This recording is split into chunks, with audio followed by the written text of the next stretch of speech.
बचपन। वे भूली कहाँ थी कुछ भी।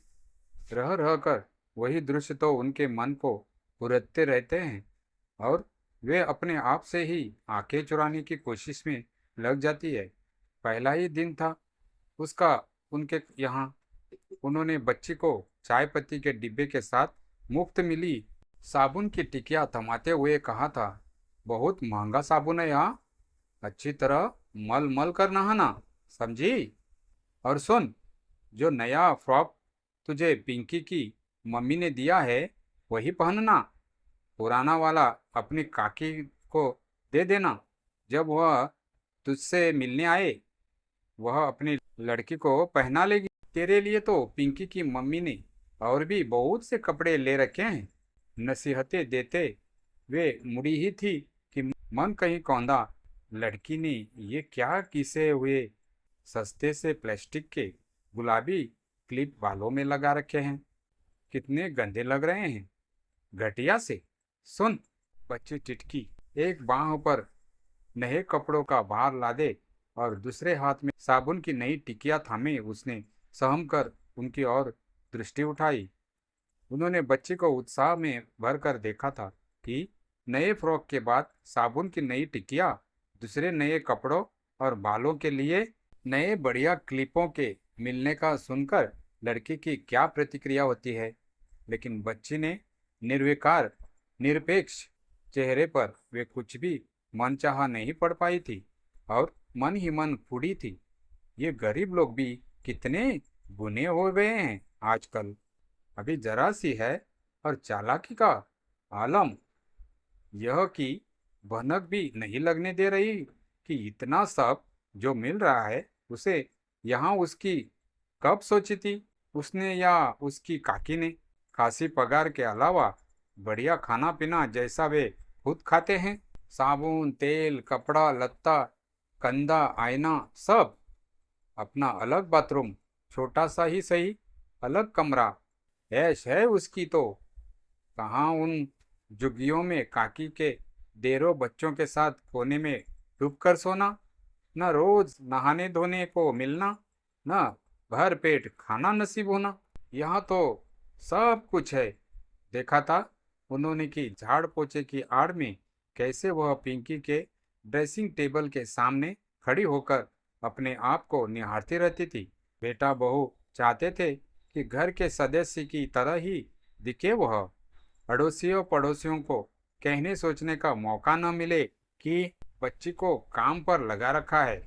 समझते रहे कि किसी गरीब लड़की की परवरिश कर रहे हैं अपने यहाँ रखकर, अपनी ही बच्ची की तरह।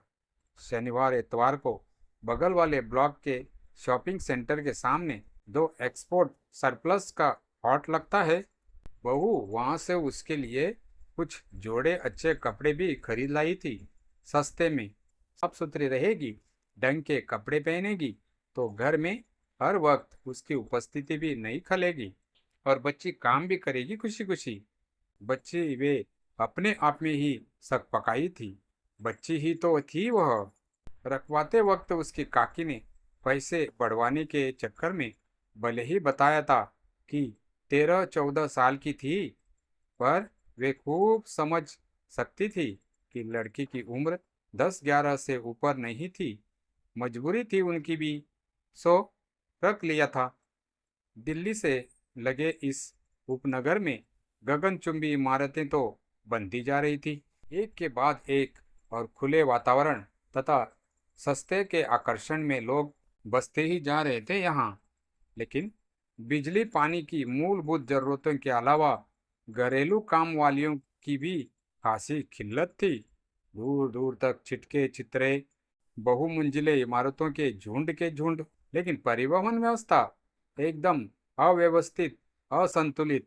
बसों की आवाज ही दिल्ली की तरह थोड़ी ही थी कि दूर दूर से काम करने आती महरियां, न ही यहाँ दिल्ली की तरह पॉश कॉलोनियों के साथ लगते गांव थे, जैसे वसंत विहार के साथ वसंत गांव, मुनिरका के साथ मुनिरका गांव, सिरी फोर्ट के साथ शाहपुर झाट या साकेत के साथ खिड़की गांव। दिल्ली की तरह यहाँ अभी मालीन बस्तियों के जमघट भी नहीं जमे थे कि पैसे वालों को जीविका के लिए उनके यहाँ काम करने वाले निर्धनों की परस्पर निर्भरता का लाभ यहाँ के बंदिशों को मिल जाता। हाँ, तो रियल एस्टेट के मालिकों ने चप्पा चप्पा जमीन कब्जा कर रखी थी, भविष्य में अपनी रियासतों विकसित करने के लिए। बहरहाल इस हैप्पी हेवन सोसाइटी में काम करने आने वाली कुछ गिनी चुनी काम वालियों ने नखरों से तो वे नहीं ही निभा सकती थी। हर काम के 400 यानी झाड़ू पोछा बर्तन कपड़ों के कुछ मिलाकर 1200 रुपये, 30 पर हर दूसरे दिन नागा।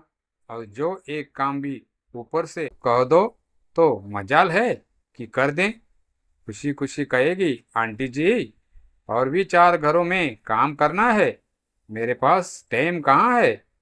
इधर आजकल एक नया ट्रेंड निकला है महरियों काम वालियों में, बीबी जी के बदले आंटी जी या दीदी कहने का, उम्र के हिसाब से या व्यक्तिगत रख रखाव के हिसाब से। अर्थात अगर बाल वाल रंगे हुए रहती हो, सलवार सूट या जीन्स पहनती हो तो बुढ़ापे में भी दीदी कहला सकती है। लेकिन अगर जो देह तुलतुल हुई, केश राशि नैसर्गिक श्वेत धवल, तो वे भी बेचारी क्या कहें आंटी जी के सिवा। तो ऐसी पार्ट टाइम काम वालियों से भला काम चल सकता था उनका, वह भी तब जबकि सारे घर के कामों का दायित्व अकेले उन्हीं के कंधों पर था। बेटा बहू तो सवेरे ही अपने अपने दफ्तरों को निकल जाते थे। यद्यपि वे फुल टाइम अर्थात घर पर ही रहने वाले नौकर या नौकरानी को रखने के लिए बाध्य थे, लेकिन जवान लड़का या लड़की वे हमगिज नहीं रखना चाह रही थी। लड़का रखती तो हर वक्त डर कि पता नहीं कब टेंडवा दबा दे या चोरी करवा दे। जवान लड़के की अलहदा परेशानियां आस पड़ोस के नौकरों चौकीदारों से आंख मटक के करेगी, और कुछ ऊंच नीच हो जाए तो फंसेगा घर का मालिक ही। जवान लड़की रखकर तो उसकी बहू भी राजी नहीं थी, कहाँ तक करेगी अपने पति की निगरानी। सो दिल्ली में किसी रिश्तेदार के यहाँ काम करने वाली महरी को कहकर इस बच्ची यानी मीनू को मंगवाया था अपने यहाँ काम करने के लिए।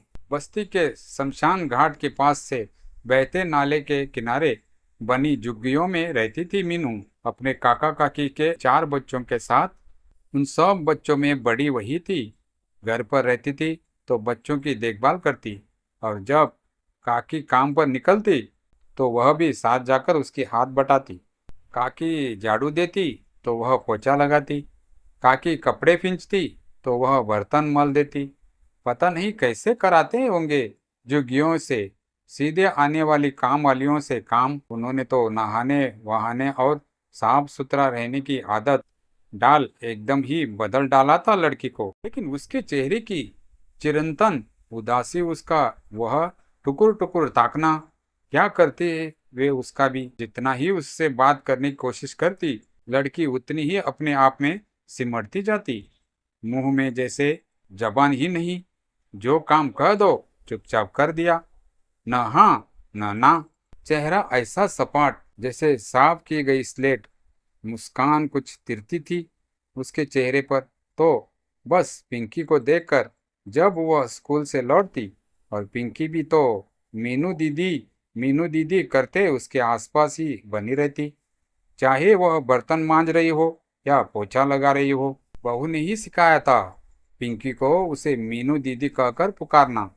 कितनी तो छोटी थी पिंकी उससे, अभी 6 की ही तो थी वो पिछले महीने। और वैसी ही बोली उसकी बातें। मीनू दीदी, आप मेरे वाले स्कूल में क्यों नहीं पढ़ती? आप वहाँ पटरी पर क्यों बैठते हो नीचे? आओ ना यहाँ मेरे साथ सोफे पर बैठकर देखो ना टीवी। उनको तो काटो तो खून नहीं।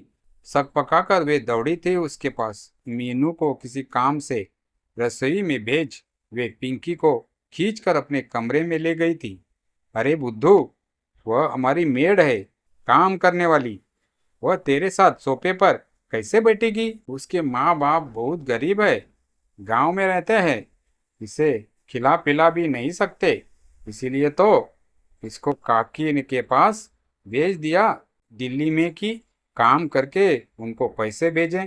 वे अपने आप पर ही शर्मिंदा सी हुई थी कि वे भी क्या समझा रही है। 6 साल की अपनी नासमझ सी पोती को खुद अपने आप को ही भला कहाँ समझा पाई थी वे। हर बार जब मीनू अपने नन्हे नन्हे हाथों से बर्तनों पर विम घिस कर नल तक पहुंचने के लिए पटरे पर चढ़कर उतरकर पानी बहाती थी, तब आत्मग्लानि की एक अंतर्धारा उनके सीने में भी बहने लगती थी। और तब कुर्सी पर बैठी हुए उनमें गुंती अपनी सलाइयों नहीं चला पाती थी।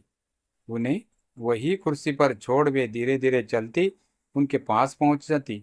मीनू के धोए बर्तनों को सूखे कपड़ों से पोंछती हुए जल्दी जल्दी उन्हें उनकी जगह पर लगाने लगती कि किसी तरह काम जल्दी खत्म हो और वह अपनी चटाई पर जाकर आराम को लेटे, ताकि वे भी थोड़ी चैन की सांस ले ले। तब से तो और भी बेचैन रहने लगी थी वे।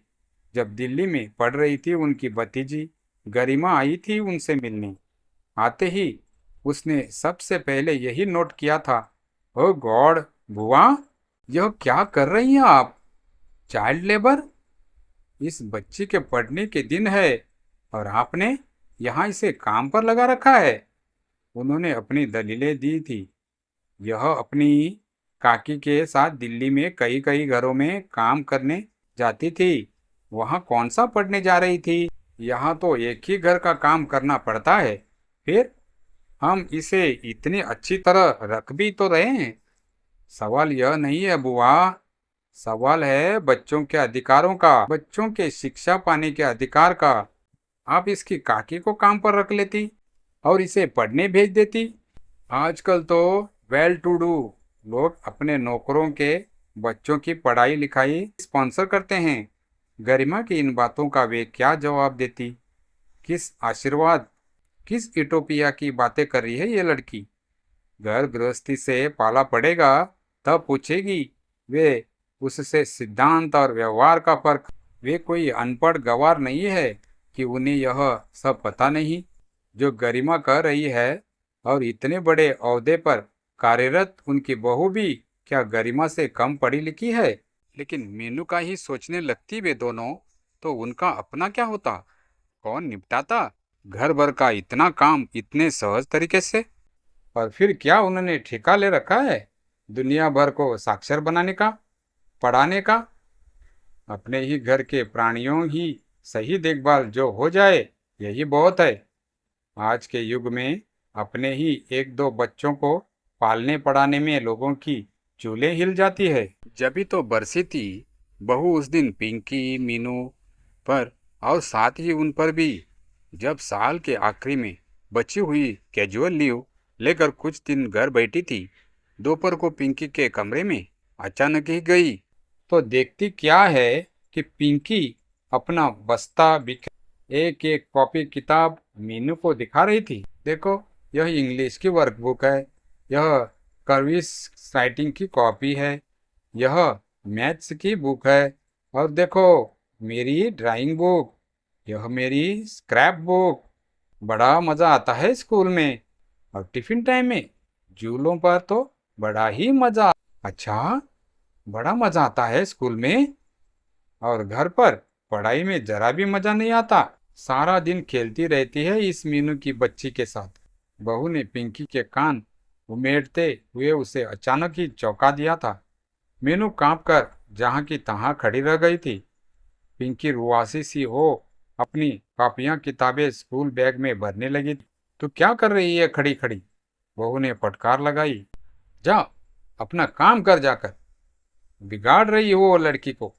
खबरदार जो फिर पिंकी के कमरे में आकर डिस्टर्ब किया इसको। मीनू कमरे से निकल सरपट भागी थी। वे जानती थी मीनू देर तक अपने कमरे में पड़ी सिसकती रही थी, लेकिन बहू के दफ्तर जाते ही पिंकी और मीनू दोनों ही भूल गई थी बहू की गुड्डक। पिंकी के कमरे से आती दोनों हंसने खिलखिलाने आवाजें सुन सकती थी। वे न जाने क्या क्या बातें करती होंगी दोनों। आखिर बच्चियां ही तो थी। पिंकी शायद उसे बर्थडे में मिले गिफ्ट दिखा रही होगी और बता रही होगी कि किसने क्या क्या दिया, या फिर जन्म से लेकर अब तक के अपने फोटोग्राफ्स के एल्बम दिखा रही होगी उसको। बहू चाहे जो कहे, वे नहीं रोक पाती थी बच्चों को खेलने बतियाने से। आखिर एक ही घर की छत के नीचे कैसे दूर रखा जा सकता था दो बच्चों को। बहरहाल उस दिन को भूल नहीं सकती थी क्या वे। महीना पूरा होते ही मीनू की काकी उसकी पगार लेने आ पहुंचती थी। वह तो पैसे लेने ही आई थी, लेकिन मीनू ने उसे देखकर जो रोना शुरू किया कि वे हैरान ही हो गई। काकी ने तो यही समझा होगा कि पता नहीं कितनी बुरी तरह रखा जा रहा है उसे यहाँ। तब उन्होंने ही उसकी काकी से कहा था, एक आध दिन के लिए ले जाओ उसे अपने साथ। घर हो आएगी, चचेरे भाई बहनों से मिल आएगी तो मन हल्का हो जाएगा इसका। मीनू की खुशी छिपाए नहीं छिप रही थी। दौड़ते भागते हुए अपने जाने की तैयारी में जुट गई वह। साथ ले जाने के लिए प्लास्टिक के बैग में अपने कपड़े भी भर लिए। अब उसे इंतजार था, वो सिर्फ पिंकी के स्कूल से लौटने की। उसकी काकी को वापस लौटने की जल्दी थी, पर मीनू पिंकी से मिलकर ही जाना चाहती थी। पिंकी आई तो उसके साथ मीनू सीधे उसके कमरे में ही दौड़ी। दोनों ने पता नहीं क्या बातें हुई, पता नहीं क्या कहना था। मीनू ने उसे अपने जाने को लेकर कि उसके जाने के बाद पिंकी ने चुप्पी ही साध ली। कितना पूछा था उन्होंने कि आखिर क्या कह कर गई थी मीनू उससे, जो घर पर से पुट्टी ही कर ली थी। पर पिंकी को नहीं बताना था, सो नहीं बताया। मीनू को गए 2 दिन बीते, फिर तीसरा दिन, और फिर पूरा हफ्ता ही। आखिर कितने दिनों तक बैठी रहेगी यूं अपनी काकी के घर। उन्हें तो फिक्र लगने लगी थी, कहीं उसकी काकी ने ज्यादा पैसों पर उसे किसी और के घर तो नहीं रखवा दिया। इन लोगों का कोई भरोसा नहीं। फिर यह ख्याल भी आया मन में कि कहीं बीमार बीमार तो नहीं पड़ गई, पता तो करना चाहिए। बहू से कहकर उसके रिश्तेदारों के यहाँ फोन करवाया कि पूछवाएं मीनू की काकी से कि अभी तक वह उसे वापस छोड़ने क्यों नहीं आई। बहू ने फोन उन्हें ही पकड़ा दिया, और जो सुना उन्होंने उस तरफ से वे स्तब्ध ही रह गई। बहू की रिश्तेदार बता रही थी, मीनू की काकी को तो आप लोगों से बहुत नाराज है। कह रही थी कि एकदम बिगाड़ कर रख दिया था आप लोगों ने लड़की को। छोटे मुंह बड़ी बात करने की लगी थी कि काकी हाथ धोकर खाना बनाओ, सब्जियों को धोकर काटो, गंदे कपड़े 2 दिन तक नहीं पहनेगी वह, वगैरह वगैरह। और सबसे बड़ी जिद तो यह करने लगी थी कि वह स्कूल में पढ़ने जाएगी और आपके यहाँ काम पर वापस नहीं लौटेगी। आपकी पोती की तरह वह भी स्कूल में पढ़ेगी। अब काकी बेचारी क्या करती उसका। उसने उसे यहाँ काम करने के लिए रखा था, न कि पढ़ाने के लिए। सो भेज दिया वापस वही गांव में उसके माँ बाप के पास। वही पढ़ाते रहे उसे वहाँ। हे भगवान, उन्होंने अपना माथा पीटा। अब फिर से नए नौकर की खोज। तभी न जाने क्या कौंधा उनके मन में। अरे, मैंने तो जाते वक्त उसका बैग भी नहीं देखा। उसने वापस न लौटने की सोची थी तो कहीं घर की कोई कीमती चीज ले लवा गई हो अपने साथ। ओहो, उनका दिल जोरों से धड़कने लगा। घर का सारा कीमती सामान तो खुला ही पड़ा रहता था उसके सामने। घड़ियां, चूड़ियां, अंगूठियां, सभी तो दराजों में डाले रखती थी पिंकी की मम्मी। और पिंकी के कमरे में तो घुसी ही रहती थी मीनू। बहू के कमरे की चीजें तो बहू ही जाने। वे पिंकी के कमरे की तरफ दौड़ी, एक एक दराज खोल उलट पुलट कर जांचने लगी। कपड़े, खिलौने, पेन, पेंसिल सभी गिनने की कोशिश करती रही। पिंकी की किताबों के शेल्फ, उस पर सजी नाचने वाली गुड़िया, क्रिस्टल का कीमती सजावटी सामान, चिड़िया वाली घड़ी, सभी तो सलामत थे अपनी जगह। अरे वे टिटकी, पिंकी, तेरी फोटो वाला फ्रेम कहाँ है? यहाँ तो पड़ा रहता था। पिंकी चुप थी, जैसे सुना ही न हो। उन्होंने इधर उधर ढूंढा, शायद झाड़ पोछे करते मीनू ने ही कहीं और रख दिया हो, या फिर टूट ही न गया हो गिरकर उससे, और डर से उन्होंने बताया न हो। उन्होंने पिंकी को हल्के से झकझोरा, पिंकी बेटा, बता देना, वो फोटो कहाँ है जो यहाँ शेल्फ पर पड़ी रहती थी। उन्होंने देखा, पिंकी की आंखों में एक संशय सा था। बताए या नहीं, कहीं डांट ही न पड़े। क्या हुआ तेरे उस फोटो फ्रेम का? क्या मीनू से गिरकर टूट गया था? नहीं दादी जी, पिंकी उनसे लिपटते हुए बोली। वह तो मैंने उस दिन मीनू को गिफ्ट कर दिया था, जिस दिन वह जा रही थी। हैरान सी वे उसे झपटने लगी। क्यों भला? किस लिए? पिंकी रुआसी सी हो आई। तो क्या हुआ दादी जी, देखो ना। उसने झटके से अपनी स्टडी टेबल का दराज खोला। देखो ना दादी जी, उसने भी तो बदले में मुझे इतना अच्छा गिफ्ट दिया। उसकी विस्मित विस्फारित आंखों के सामने पिंकी की खुली हथेली पर वही दो घटिया से घिसे पीटे प्लास्टिक के गुलाबी एयर क्लिप चमक रहे थे, जिन्हें पहले ही दिन उन्होंने मीनू के बालों से उतरवाया था।